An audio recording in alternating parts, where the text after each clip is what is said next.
जय हिंद, वंदे मातरम। आप सभी भविष्य के भावी छात्रों का फिर से एक बार स्वागत है अपने बालाजी एग्जाम स्टडी में।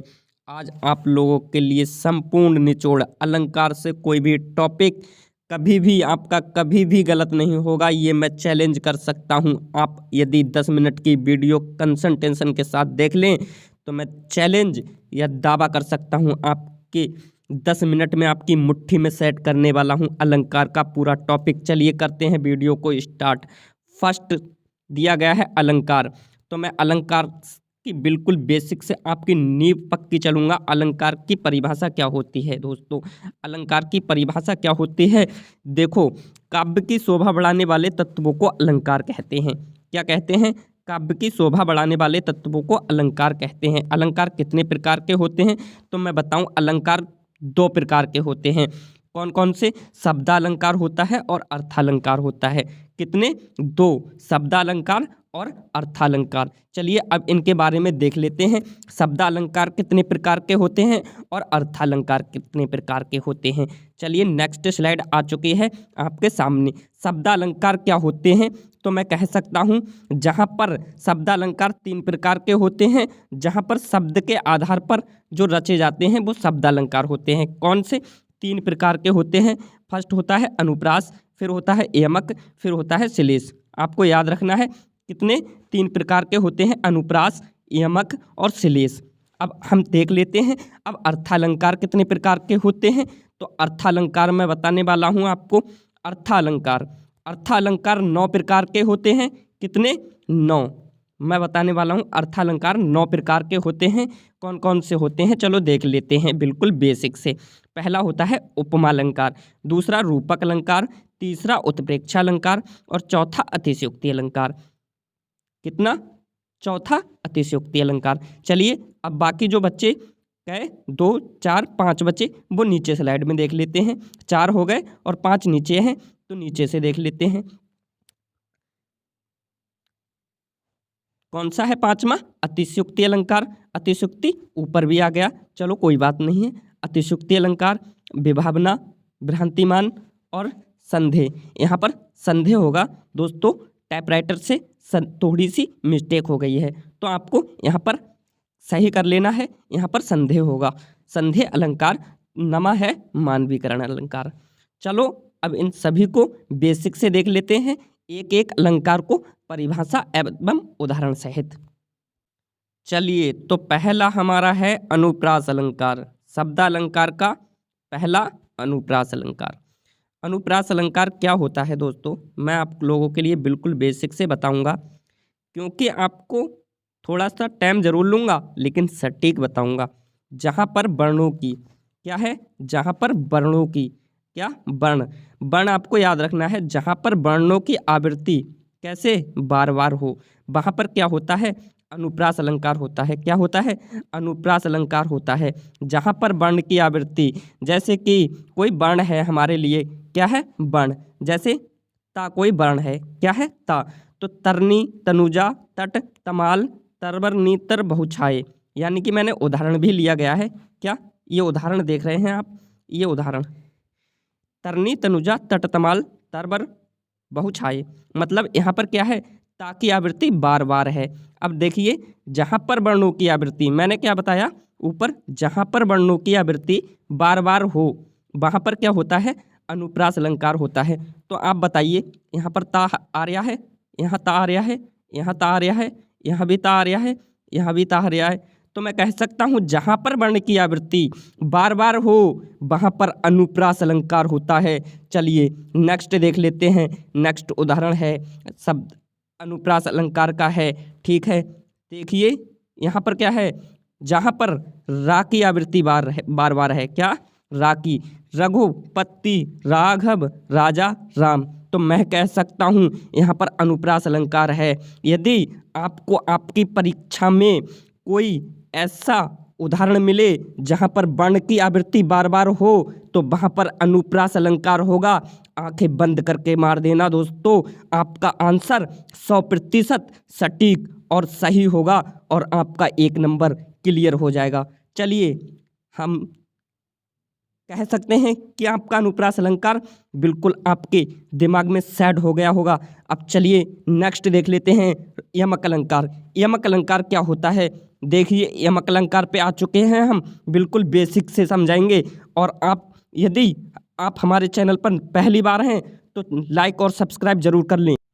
देखिए यमक अलंकार क्या होता है? जब एक ही शब्द दो या दो से अधिक बार आता है और भिन्न भिन्न अर्थों में प्रयुक्त होता है। क्या है? जब एक ही शब्द दो या दो से अधिक बार आता है और भिन्न भिन्न अर्थों में प्रयुक्त होता है तो मैं कह सकता हूँ, जैसे कि कोई शब्द है वो दो या दो से अधिक बार आता है और उसका अर्थ क्या होता है? अलग अलग होता है, तो मैं कह सकता हूँ वहाँ पर क्या होता है? यमक अलंकार होता है। जब एक ही शब्द, नेक्स्ट उदाहरण देख लेते हैं हम, जब एक ही शब्द दो या दो से अधिक बार आता है तो वहाँ पर कैसे यमक अलंकार होता है? जैसे यहाँ पर घटा और घटा शब्द क्या है? दो बार आया है और यहाँ पर दोनों स्थान पर अलग अलग अर्थ है। पहले स्थान पर घटा का अर्थ है बादल, यानी कि बादल है, और दूसरे घटा के स्थान पर है कोई चीज़, यानी कि घट गया, यानी कि कम हो गया, तो उसको भी घटा कहते हैं। मैं कह सकता हूँ दोनों स्थान पर घटा का अर्थ अलग अलग है। पहले घटा का अर्थ है बादल, यानी कि घटा बादल को भी कहते हैं, और दूसरे घटा के स्थान पर है यानी कि कोई चीज़ कम हो गया, यानी कि घट गया। मैं कह सकता हूँ आपको समझ में आ गया होगा यमक अलंकार। चलिए आप देख लेते हैं शब्दालंकार का तीसरा पार्ट, यानी कि श्लेष अलंकार क्या होता है। तो श्लेष अलंकार जहाँ पर एक शब्द एक ही बार आया हो किंतु अनेक अर्थ प्रकट करता हो, अनेक अर्थ निकालता हो, तो वहाँ पर श्लेष अलंकार होता है। जब एक ही शब्द दो या दो से अधिक बार आया हो और अनेक अर्थ निकालता हो तो वहाँ पर क्या होता है? श्लेष अलंकार होता है। क्या? श्लेष। जैसे कि एग्जाम्पल में देख लेते हैं क्या है श्लेष अलंकार का एग्जाम्पल है, बहुत सरल है और यही पूछा जाता है 100% परीक्षा में। जैसे रहीमन पानी रखिए बिन पानी सब सून, पानी गए न उबरे मोती मानस चून। यहाँ पर पानी शब्द कितनी बार आया है? देख लिए 3 बार आया है। 3 बार आया है। क्या आया है? पानी शब्द कितनी बार आया है? 3 बार आया है। मैं कह सकता हूँ प्रत्येक स्थान पर पानी 3 बार आया है इस उदाहरण में, और तीनों स्थान पर इस पानी का अर्थ अलग अलग है। मोती के पक्ष में, आटे के पक्ष में, सम्मान के पक्ष में। मोती के पक्ष में मतलब चमक के पक्ष में। पानी दूसरे स्थान पर है, इसका अर्थ है क्या? सम्मान के पक्ष में। पानी सम्मान के पक्ष में, और तीसरे स्थान पर है तो इसे कह सकता हूँ मैं आटे के पक्ष में। आटे को गूंदने में भी किया जाता है पानी का प्रयोग, तो मैं कह सकता हूँ श्लेष अलंकार आपको समझ में आ गया होगा। चलिए नेक्स्ट देख लेते हैं अर्थालंकार। अर्थालंकार में वही अलंकार पढ़ने हैं जो आपकी परीक्षा के लिए 100% जो आने वाले हैं, और बाकी सभी को छोड़ देना है। उपमा पढ़ना है, उत्प्रेक्षा पढ़ना है, रूपक पढ़ना है, भ्रांतिमान पढ़ना है, संदेह पढ़ना है, अतिशयोक्ति पढ़ना है। तो हमारा पहला है उपमा अलंकार। उपमा अलंकार क्या होता है? उपमा का अर्थ दोस्तों होता है सामान्यता या तुल्यता। जहाँ पर किसी वस्तु की सामान्यता या तुल्यता की जाती है वहाँ उपमा अलंकार होता है। जैसे कि एक वस्तु से दूसरी वस्तु की तुलना की जाती है और उसके अर्थ में क्या आता है? सा, सी, से, जहाँ पर देखने को मिल जाए उदाहरण में, तो उपमा अलंकार आंखें बंद करके मार देना, आपका 100% आंसर सटीक और क्लियर होगा। क्योंकि यहाँ पर तुलना की जाती है, जैसे मोहन सुरेश से अच्छा है तो मोहन सुरेश से आ गया। सी, सा, सी, से, सरेश आदि ऐसे शब्द मिल जाएं तो उपमा अलंकार मार देना, क्योंकि उपमा का अर्थ है सामान्यता या तुल्यता, जहाँ पर किसी वस्तु की तुलना की जाती है। आपको मैं कह सकता हूँ क्लियर हो गया होगा। अब उदाहरण देख लेते हैं, इसका उदाहरण क्या है। उपमा का उदाहरण क्या है? पीपर पात सरिस मंडोला। तो मैंने आप लोगों के लिए अभी बताया है, जहाँ पर सा, सी, से, सरिस आ जाए तो आंखें बंद करके मार देना, क्योंकि यहाँ पर क्या हो गया? सरिस आ गया, तो यहाँ पर क्या हो जाएगा? यहाँ क्या आ गया? सरिस, तो यहाँ पर हो जाएगा उपमा अलंकार। उपमा का अर्थ है सामान्यता या तुल्यता, जहाँ पर किसी वस्तु की तुलना दूसरी वस्तु से की जाए, या मोहन सुरेश से अच्छा है, रीना कौशल से अच्छी है, से आर्या है, तो मैं कह सकता हूँ उपमा अलंकार है, क्योंकि यहाँ पर तुलना की जा रही है। चलिए नेक्स्ट देख लेते हैं। नेक्स्ट अलंकार है हमारा रूपक अलंकार। जहाँ उपमेय में उपमान का भेद रहित आरोप किया जाए, वहाँ रूपक अलंकार होता है। जहाँ उपमेय में उपमान का भेद रहित आरोप किया जाए, वहाँ क्या होता है? रूपक अलंकार होता है। क्या होता है? रूपक अलंकार। जहाँ उपमेय में उपमान का भेद रहित आरोप किया जाए, वहाँ रूपक अलंकार होता है। आइए उदाहरण देख लेते हैं। रूपक अलंकार का उदाहरण भी बहुत अच्छा है।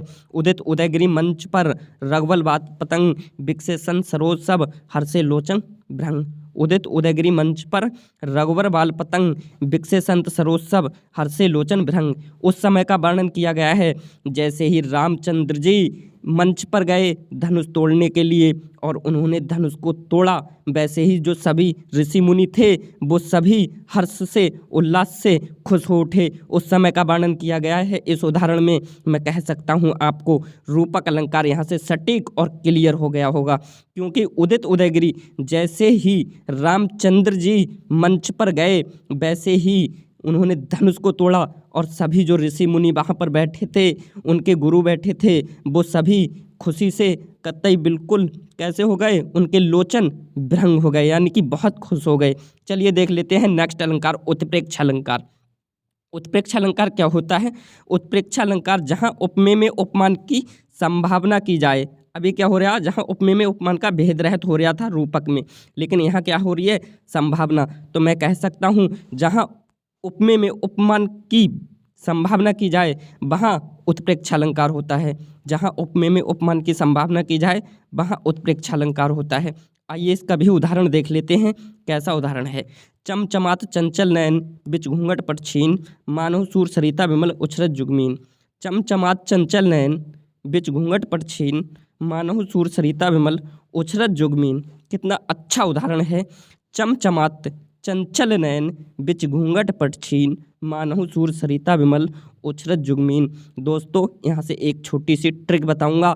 इस अलंकार का उदाहरण देखकर ही आप बता दोगे कि इसमें उत्प्रेक्ष अलंकार है। इसमें एक छोटी सी ट्रिक है, जहाँ पर जन जानहु और मन मानहु, जन जानहु और मन मानहु मिल जाएं तो वहाँ पर क्या मार देना? उत्प्रेक्षा मार देना, क्योंकि इस अलंकार में क्या होता है?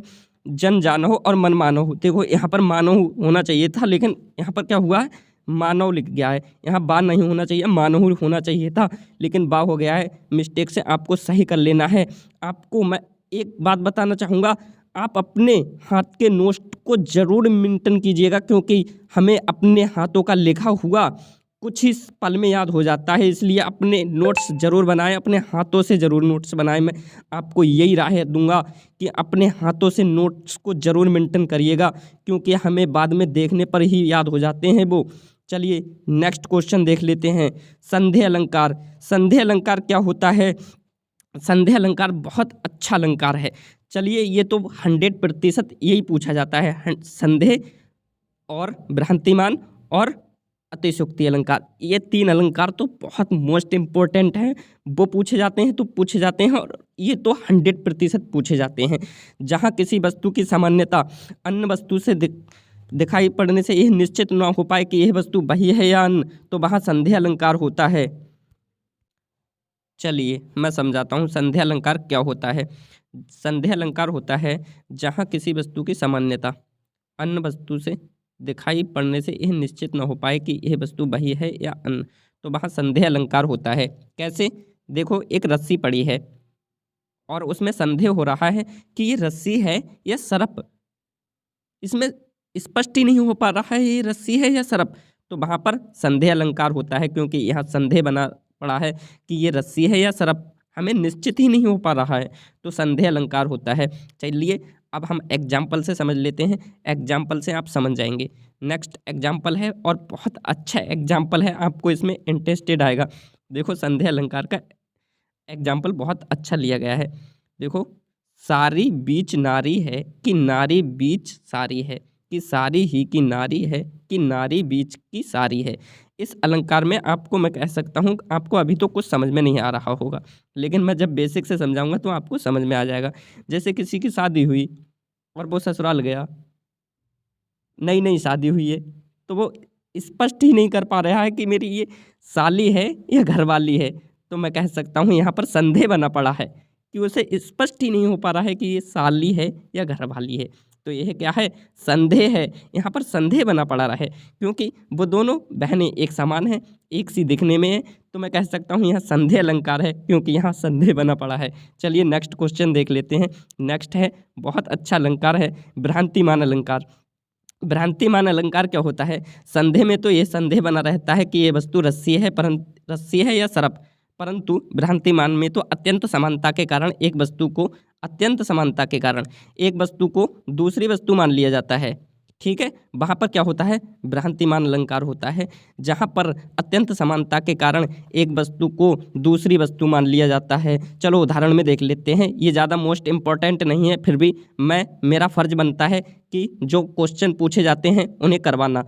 तो भ्रांतिमान अलंकार का जो उदाहरण है वो भी है, चलो वो भी देख लेते हैं। आपको ये ज़रूर फिर भी अगर नहीं आने की संभावना है फिर भी अपनी कॉपी में नोट करना है, क्योंकि पता नहीं कौन सा माइंड जो एग्जामिनर बैठता है उनका माइंड घूम जाए और वो उठा के यही रख दे। क्योंकि अब हम देख लेते हैं इसका उदाहरण। पाए महावर देन को नापिन बैठी आए, फिर जानी महावरी एड़ी मोड़ती जाए। ठीक है, ये आपको नोट कर लेना है, इससे ज़्यादा पूछा नहीं जाता है, इसलिए इसे डिस्कस करने की कोई ज़रूरत नहीं है।